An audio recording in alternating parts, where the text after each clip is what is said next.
Bem-vindo ao Bíblia no Ano, um plano simples, com porções diárias de leitura e conexão com a palavra, para que, ao longo de um ano, completemos juntos esse marco tão importante na nossa jornada de fé. Em Jó 30 e 31, Jó lamenta sua humilhação diante do sofrimento e reafirma sua integridade com um coração sincero diante de Deus. Em Atos 7, do 1 ao 21, Estevão começa sua defesa diante do Sinédrio, relembrando a história de Abraão, José e a fidelidade de Deus em todas as gerações. Que aprendamos com Jó a manter a integridade mesmo diante da dor, e com Estevão a confiar plenamente no agir soberano de Deus.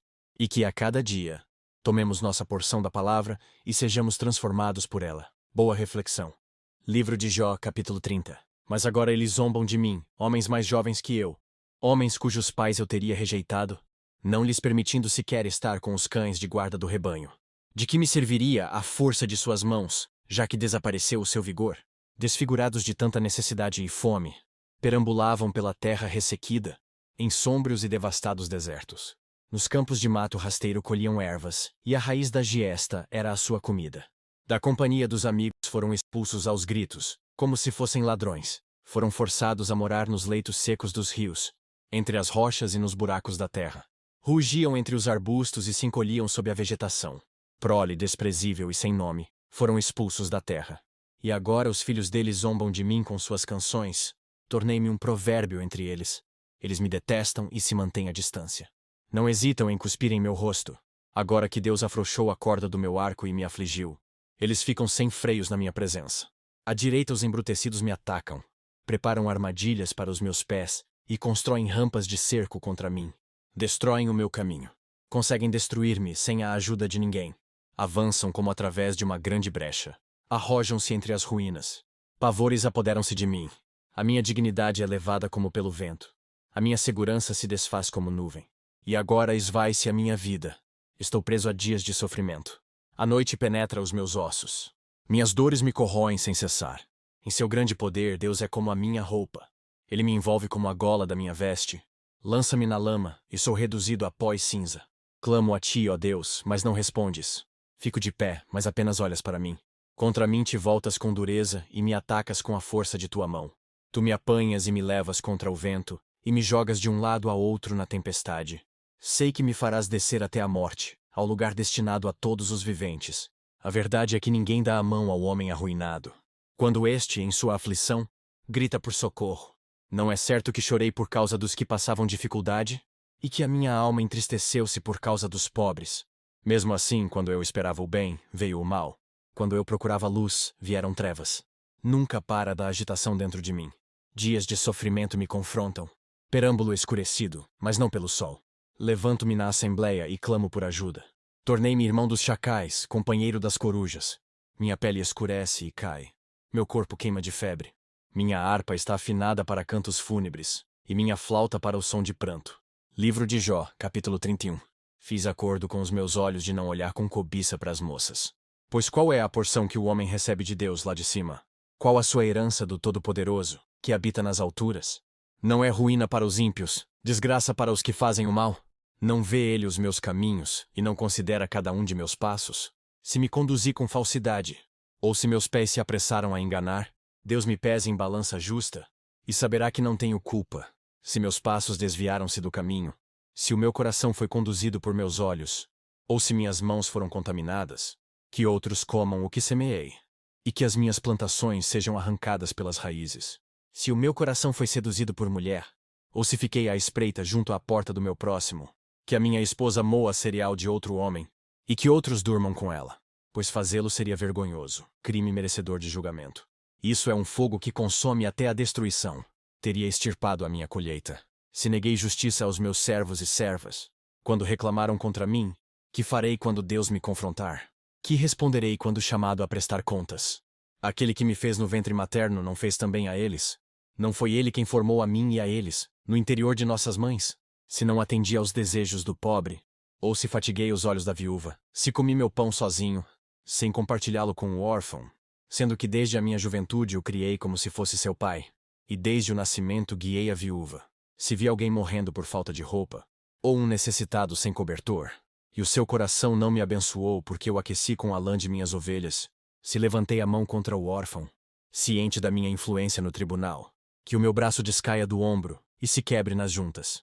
Pois eu tinha medo que Deus me destruísse, e temendo o seu esplendor, não podia fazer tais coisas. Se pus no ouro a minha confiança e disse ao ouro puro: você é a minha garantia.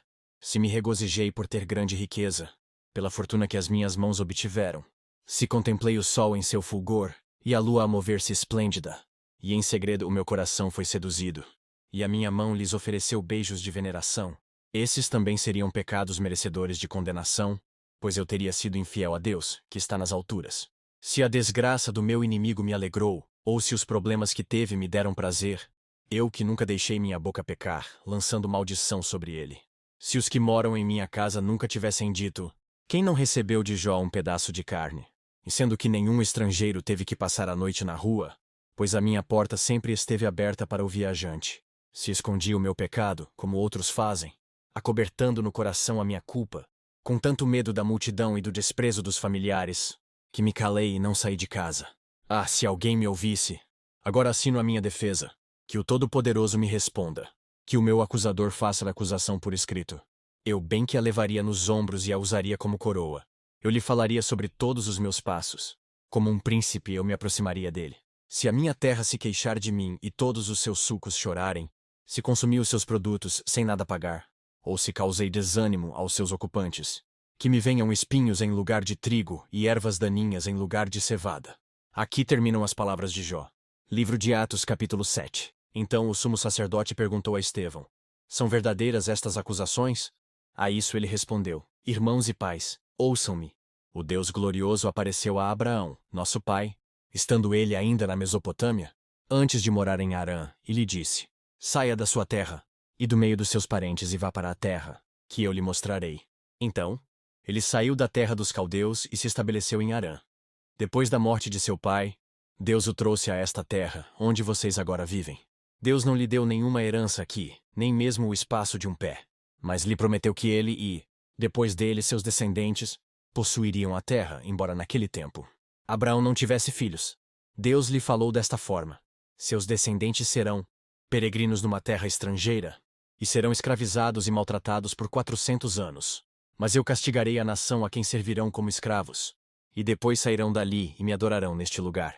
E deu a Abraão a aliança da circuncisão. Por isso, Abraão gerou Isaque e o circuncidou 8 dias depois do seu nascimento. Mais tarde, Isaque gerou Jacó, e os 12 patriarcas. Os patriarcas, tendo inveja de José, venderam-no como escravo para o Egito.